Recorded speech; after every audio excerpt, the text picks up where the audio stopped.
Katanya Pak Ganjar, habis gelap, terbitlah terang.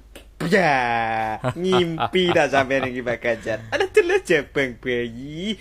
La ilaha illallah Pak Ganjar. Obatin teh tak sampean. Ya toh. Apa malah urung mimi obat? Ya toh. Udah buat kita semua. Akhirnya imam besar ikuti jejak langkah ibu besar kita Megawati mengajukan diri menjadi sahabat pengadilan lewat surat amikus. Itu artinya nanti kita harapkan akan ada demo ABI, aksi bela imam besar dan aksi bela ibu besar.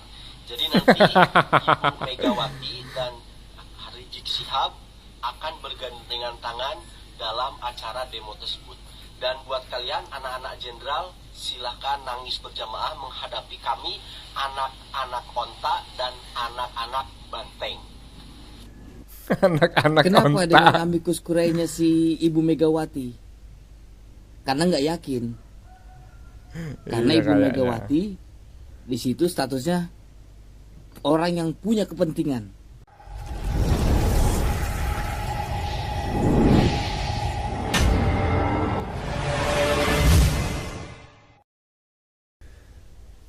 Assalamualaikum warahmatullahi wabarakatuh. Saudara-saudaraku sebangsa dan setanah air dimanapun kalian berada, semoga kalian selalu dalam kondisi sehat walafiat. Berjumpa lagi dengan saya di Sinergi Update. Kami bukanlah buzzer, kami hanya menyajikan keputusan ada di tangan Anda. Teman-teman, ini ada kabar menarik lagi-lagi tentang MK ya. Setelah kemarin Megawati mengirim surat amikus Curiae ya, atau amisi ke MK, kini giliran Habib Rizik Syihab yang mengirimkan amikus Curiae ke MK. Seperti yang sudah saya jelaskan kemarin ya pada konten sebelumnya, bahwa amikus Curiae ini adalah semacam pihak ketiga gitu ya, yang menawarkan diri untuk menjadi sahabat pengadilan. Tetapi sebetulnya ada juga ya yang berpendapat bahwa amikus Curiae ini sebetulnya tidak bisa dikirimkan ke MK. Karena amikus Curiae ini hanya bisa dikirim ke pengadilan ya, atau pengadilan biasa lah begitu ya. Itu saya dapatkan dari beberapa konten yang tersebar di YouTube. Secara pastinya saya tidak mengerti ya, karena saya bukan ahli hukum. Tapi ya terserah lah ya teman-teman ya, karena mereka semua sudah tentunya memiliki pakar-pakar hukum di belakang-belakang mereka yang menjadi pembisik begitu ya, yang menjadi penasehat lah, menjadi konsultan gitulah. Yang jelas dengan Habib Rizik Syihab mengirimkan amikus Curiae ini ke MK menandakan banteng dan onta akan bersatu. Dan kita tunggu saja apakah paslon 02 juga akan mengutus seseorang untuk menjadi amikus Curiae juga. Kita tunggu saja teman-teman ya. Nah, bagaimanakah videonya dan bagaimanakah komentar netizen? Mari kita tonton videonya, kemudian mari kita komentari bersama di bagian akhir video. Ini dia. Habib Rizik pun ingin mengajukan diri sebagai amikus curiae atau sahabat pengadilan ya. Ini gara-gara Ibu Mega kemarin nulis surat dan ingin mengajukan diri sebagai sahabat pengadilan ya. Akhirnya berbondong-bondong banyak masyarakat ingin menjadi sahabat pengadilan. Bahkan Habib Rizik ya, Din Samsudin dan masih banyak lagi ya ingin menjadi sahabat pengadilan ya. Oke, tapi perlu diingat ya, pendapat ya dari sahabat pengadilan di sini ini tidak dipertimbangkan sebagai pertimbangan hukum ya. Yang digunakan sebagai pertimbangan hukum itu hanya bukti dan saksi pada agenda pembuktian ya. Ini hanya berpendapat saja seperti itu. Ya, teman-teman ya, perlu diingat pendapatnya netizen barusan bahwa amikus Curiae itu tidak akan dijadikan sebagai dasar untuk memutuskan ya, oleh hakim ya dalam memutuskan perkara yang sedang diperkarakan tersebut ya. Jadi hanya sekedar pendapat seperti itu. Jadi ya nggak masalah kalau ingin jadi amikus Curiae ya, siapa tahu ingin terkenal, berbondong-bondong semua mendaftar ya kan, karena ini adalah sidang yang sangat fenomenal. Jadi pasti akan diliput oleh media gitu kan, numpang terkenal, siapa tahu tahun depan bisa nyalon sebagai bupati. Oke, lanjut. Udah buat kita semua. Akhirnya imam besar ikuti jejak langkah ibu besar kita Megawati mengajukan diri menjadi sahabat pengadilan lewat surat amikus. Itu artinya nanti kita harapkan akan ada demo ABI, aksi bela imam besar dan aksi bela ibu besar. Jadi nanti Ibu Megawati dan Rizik Syihab akan bergandengan tangan dalam acara demo tersebut. Dan buat kalian anak-anak jenderal, silahkan nangis berjamaah menghadapi kami, anak-anak onta dan anak-anak banteng. Anak-anak Kenapa onta. dengan amikus kurainya si Ibu Megawati? Karena nggak yakin. Karena Iya, Ibu kayaknya. Megawati di situ statusnya orang yang punya kepentingan. Makanya Rizik ikut-ikutan. Iya kan? Nggak apa-apa, silahkan ajukan. Ajukan aja. Memang selama ini anak jenderal banyak diemnya, tapi dengar, kita nggak bakal nangis.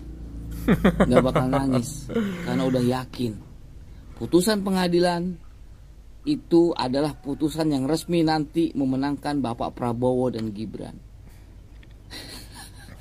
Makanya kita diem karena kita cerdas, nggak selalu teriak-teriak. Dan buat anak-anak onta, anak-anak onta. Tadi bilangnya anak-anak onta ya, sama anak Iya, banteng. iya betul. Buat anak-anak onta dan anak banteng, nggak apa-apa, ajukan aja semuanya, silahkan, gitu loh. Teriak-teriak aja di jalan, nggak masalah. Kita hanya bisa menyaksikan lelucon-lelucon kalian yang kami anggap cuma dagelan. Jadi, dengarkan kata saya, kami tidak pernah menangis. Oke? Karena kami tahu dan kami paham kamilah juaranya. Lucu kan? Dan satu lagi, ABI, aksi bela ibu besar dan imam besar. Oke, boleh juga singkatannya. Kalau saya bilang sih API, Akademi Pelawak Indonesia. Ya teman-teman ya, Habib Rizik, Din Samsudin ya, dan beberapa mahasiswa kemarin sudah menyatakan ingin ikut menjadi amicus curiae ya, mengikuti jejak Ibu Megawati begitu.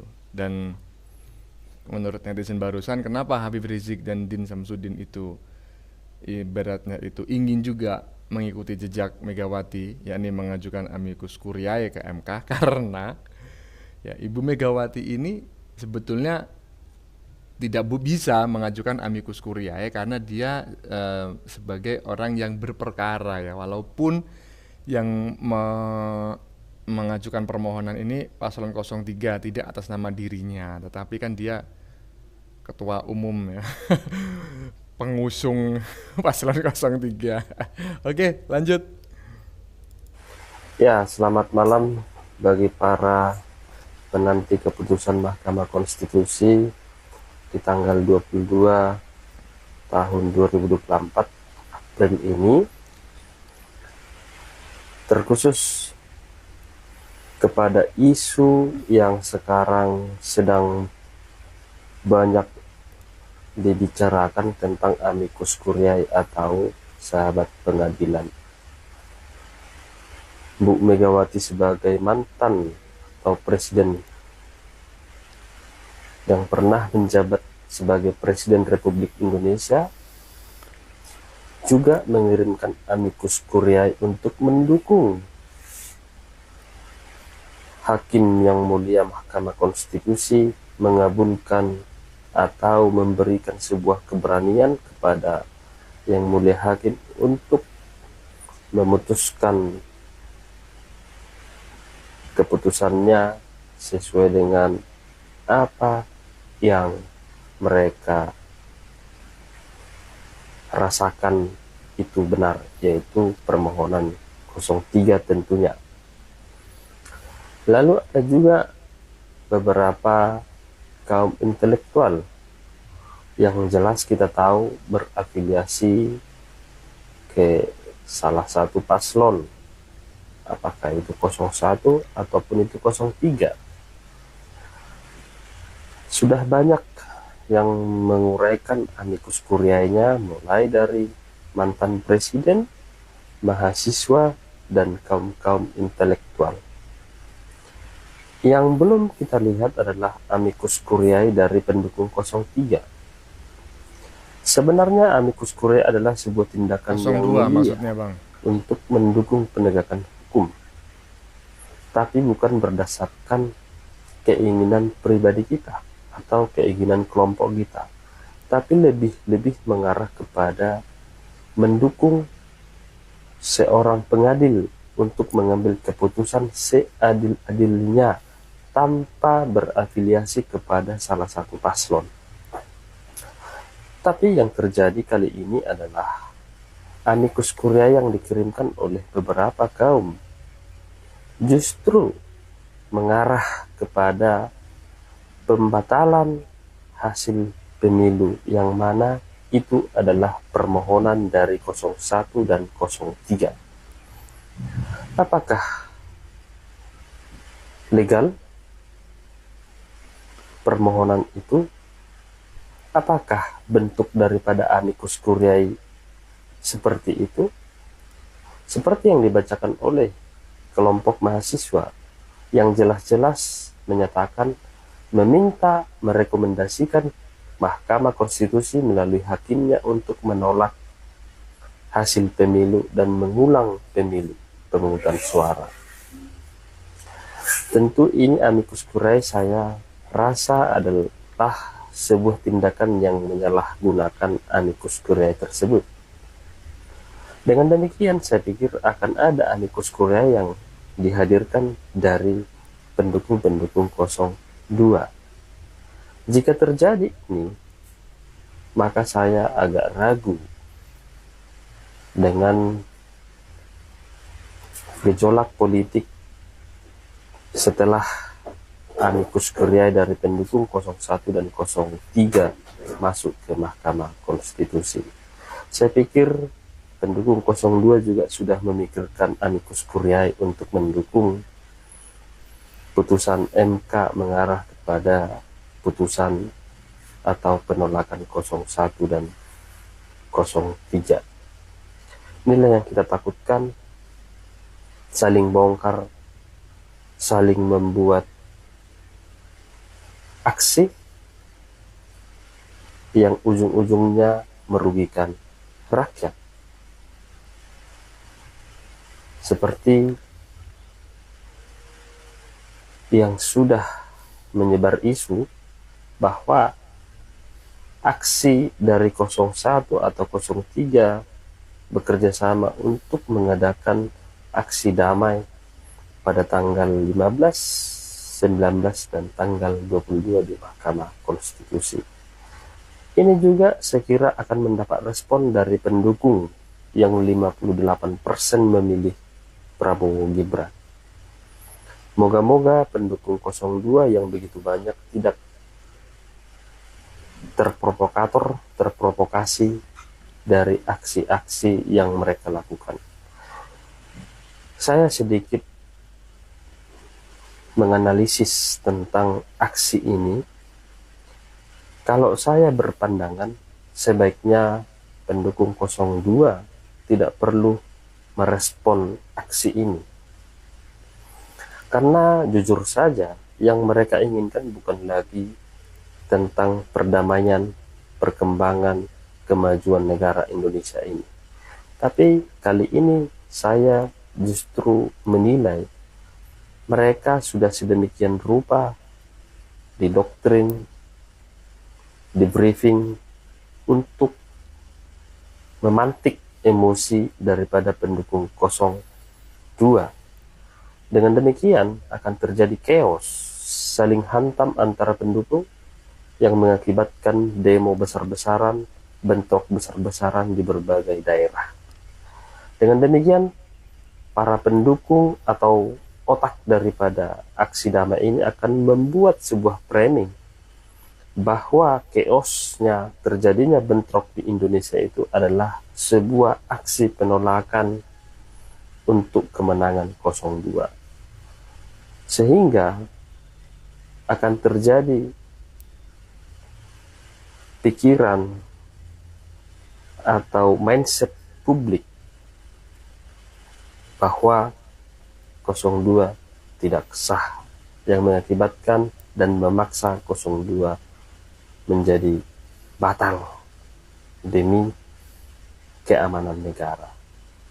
Jadi saran saya, pendukung 02 lebih baik tinggal di rumah, didiamkan saja. Kalaupun harus mengirimkan amicus curiae, silahkan dikirimkan. Tapi untuk aksi di jalan, saya berharap, saya menghimbau, jangan sampai beraksi di jalanan. Atau kalaupun harus turun ke jalanan, hati-hatilah para koordinator lapangannya untuk mengidentifikasi hal-hal yang tidak diinginkan atau hal-hal yang mungkin disusupi oleh orang-orang yang tidak bertanggung jawab.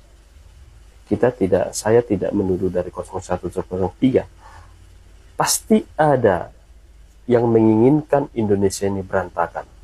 Apakah itu dari luar negeri atau dari dalam negeri sendiri. Pasti ada yang menginginkan Indonesia ini runtuh. Maka para Korlap 02, kalaupun harus turun ke jalanan, sebaiknya hati-hati, bagus-bagus para pendukung yang turun di briefing agar tidak memantik suasana keributan. Bila perlu, buat seperti kampanye di Gelora Bung Karno, siapkan air minum, siapkan makanan. Seperti kampanye kemarin itu, kepung Mahkamah Konstitusi, jaga ketat. Kalau ada yang memprovokasi, silahkan berikan minum. Itulah saya pikir untuk aksi damai, kalaupun harus turun ke jalanan. Tapi saran saya sekali lagi, bagi kawan-kawan pendukung 02, agar tidak turun. Kalaupun turun, hati-hatilah, jangan mau terprovokasi. Karena di beberapa unjuk rasa seperti ini sangat gampang emosi.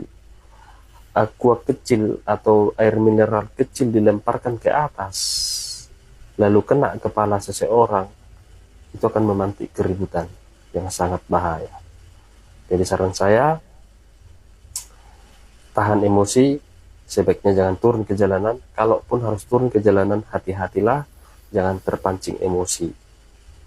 Siapkan semua perlengkapan untuk aksi damai, bukan untuk aksi ribut, aksi damai. Untuk amicus curiae saya mendukung, silakan pendukung 02 mengirimkan amicus curiae ke Mahkamah Konstitusi. Biar berimbang, amicus curiae dari 02, ada dari 01, ada dari 03. Saya pikir itu yang lebih bijaksana. Iya, teman-teman ya, ini komentarnya netizen dari Medan ya terkait amicus curiae dan terkait demo yang kemungkinan akan dilaksanakan oleh pendukung paslon 01 dan paslon 03 pada saat MK ketok palu begitu ya. Nah, terkait amicus curiae, netizen yang barusan memberikan saran ya atau memberikan analisis kemungkinan besar paslon 02 ya, dalam hal ini Prabowo Gibran melalui tim kuasa hukumnya juga akan mengirim orang begitu ya, pihak ketiga yang akan mengajukan diri sebagai amicus curiae ya. Dan itu sangat bagus dan wajar agar berimbang, karena paslon 01 dan paslon 03 sudah mengirimkan amicus curiae, terutama paslon 03. Kalau paslon 01 kayaknya masih dalam tahap rencana ya. Habib Rizik, Din Samsudin kayaknya belum mengajukan diri ke MK. Nah, kita tunggu saja apakah paslon 02 juga akan mengirim amicus curiae ke MK. Dan itu adalah hal yang wajar dan bagus, akan berimbang. Jadi semua kubu mengirimkan amicus curiae.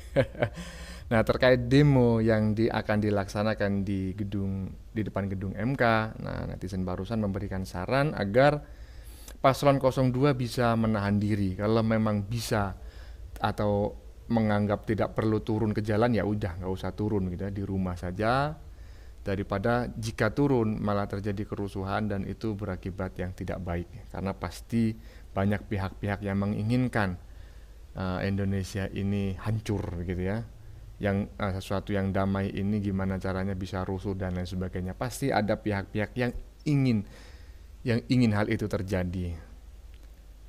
Oke, kita lanjutkan video selanjutnya. Katanya Pak Ganjar, habis gelap terbitlah terang. Ya, ngimpi dah sampai nih Pak Ganjar. Ada telah jabang bayi.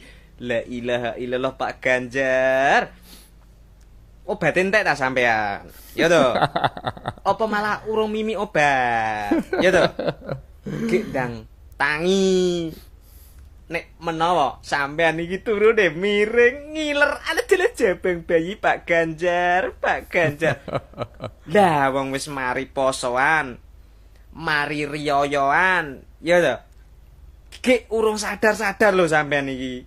Nek kamu itu sudah kalah 16%, berharap menang, jaluk pilihan ulang. Alah, gek sing modal iki sapa? Tak takon aku. Alah, ya Allah Pak Ganjar kaya sansaya unik, terlucu, dadi guyonane rakyat. Alah, ilmu token listrik semakin sedikit, semakin berisik, mumet bolo. Aku mumet bolo ora Pak Ganjar.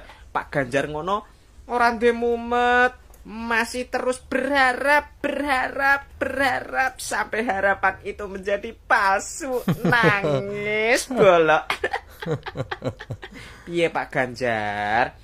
Sampai Ibu Mega memberi surat cinta kepada Pak MK. Alah segitunya mau mengharapkan menang. Demokrasi ini wis bener. Sing durung bener iki cara kampanyemu. Sampai suaramu jeleput Pak Ganjar. Jeleput. Delosar. Salam damai Pak Ganjar.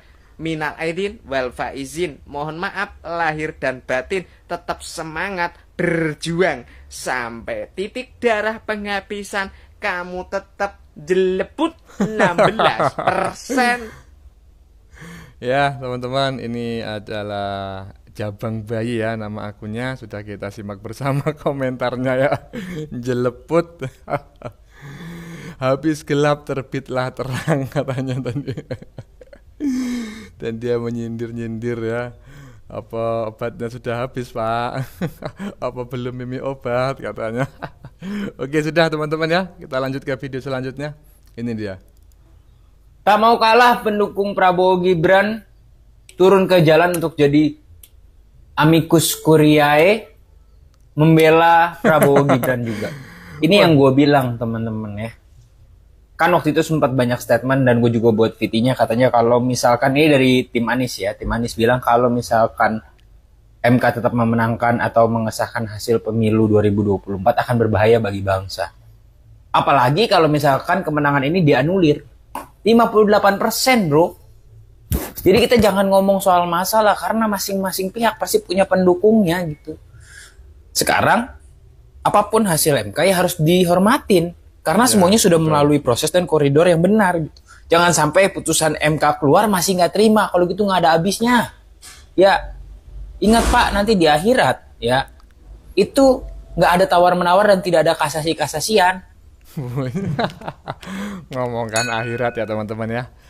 Ya, Asundong ini nama akunnya menginformasikan tadi mengutip salah satu berita online yang menyebutkan bahwa 10.000 masa pendukung paslon 02 akan ya meramaikan halaman depannya atau jalan di depan gedung MK ya. Ini yang dibahas oleh netizen sebelumnya tadi ya, jangan sampai terjadi hal-hal yang tidak diinginkan ya. Ya intinya seperti itulah. Dan tadi katanya 10.000 menjadi amicus curiae, ya mungkin tidak semuanya ya, mungkin hanya beberapa orang yang ditunjuk gitu ya. Oke, kita lanjut video selanjutnya. Ternyata sudah habis. Ya itu tadi ya teman-teman ya, sudah kita saksikan bersama beberapa video yang sudah kami sajikan. Tadi di bagian awal kita lihat video yang mengabarkan bahwa Habib Rizik Syihab juga ingin menjadi amicus curiae pada tahap-tahap akhir sidang MK ya. Ini kan kayaknya menjelang putusan MK. Ternyata Habib Rizik Syihab ini belum benar-benar menjadi amicus curiae teman-teman ya. Karena ternyata dia belum mengirimkan surat amicus curiae-nya ke MK. Jadi ketika berita itu tersebar, itu baru sebatas keinginan atau masih sebatas niat. Baru nawaitu ya. Dan ternyata tidak hanya Habib Rizik Syihab, Din Samsudin yang kerap menggerakkan masyarakat agar demo pun akhir-akhir ini ya juga berminat mengirimkan surat amicus curiae-nya ke MK. Jadi sebetulnya siapa saja boleh yang mengikuti atau mengajukan diri menjadi amicus curiae, tetapi perlu diingat bahwa sahabat pengadilan atau amicus curiae itu tidak mesti pendapatnya akan dijadikan pertimbangan hukum oleh hakim dalam memutus perkara ya. Yang dijadikan pertimbangan utama oleh hakim tentunya dalam memutus perkara adalah fakta persidangan ya. Yakni fakta yang bisa diungkap dalam persidangan. Jadi sesuatu yang didalilkan itu dibuktikan, terbukti enggak, jangan-jangan cuma omong doang. Nah kalau misalnya terbukti maka itu dianggap sebagai fakta persidangan. Tetapi ya tidak apa-apa ya jika banyak orang atau banyak pihak yang menginginkan atau mengajukan diri untuk menjadi amicus curiae, silahkan ya, itu sah-sah saja. Hitung-hitung biar diliput media ya kan, biar terkenal, branding image gratis ya, karena ini kan sidang yang sangat spektakuler. Siapa tahu bisa dijadikan modal untuk mencalonkan diri sebagai kepala desa tahun depan minimal ya. Oke, bagaimana menurut kalian? Keputusan ada di tangan Anda. Silakan tulis di kolom komentar baik Anda yang setuju maupun yang tidak setuju dengan isi konten ini. Sebelumnya saya memohon maaf jika dalam penyajian konten ini ada kata-kata yang menyinggung, kurang tepat penggunaannya, atau ada data yang dianggap keliru atau salah. Saya memohon maaf yang sebesar-besarnya. Jangan lupa like, share, dan subscribe bagi yang belum subscribe. Kita jumpa lagi di lain video. Salam NKRI.